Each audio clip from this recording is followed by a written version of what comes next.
Hey, this is Dr. DIY. I'm going to show you how to turn your Delta Cassidy faucet into a regularly operating manual faucet and bypass the Touch20 feature. Why would you want to do this? Well, that's how it's supposed to work, but unfortunately our sink stopped working properly. To skip to the removal procedure itself, go to the 1 minute 40-second mark. This is what our sink was actually doing. When you touched the handle, the light would come on, and there'd be a burst of water for a half second, and then a loud water hammer bank, bonk, followed by a low volume sputtering stream that sounded like dut dut dut dut dut dut dut dut. We tried replacing the batteries, which didn't work. Then we tried taking out the batteries while the sink was running, which is said to fix it, but it didn't. So we decided to remove the Touch20 function by unplugging the electronic solenoid that controls that. Which entails removing this plug here from the solenoid socket, shown over here, plug, socket.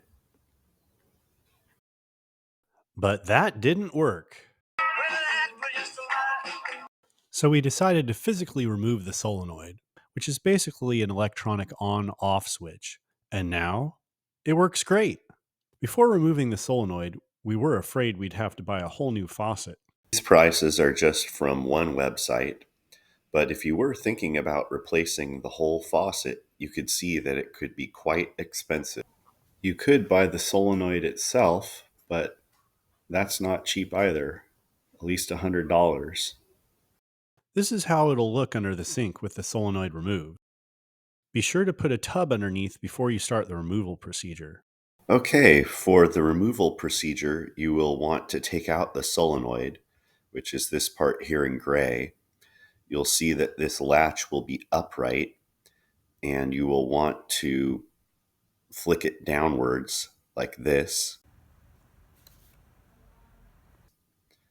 So you'll pull out this metal pin, and you'll just, with your finger, pull the latch downward. So it's more in this position, and then it'll be free, and you can take it off from the top. And to remove the bottom portion, you'll need to remove this clip. Just pick it to the side, fuss with it a little bit, and then you'll just pull it down and you'll be able to disconnect it from the bottom as well.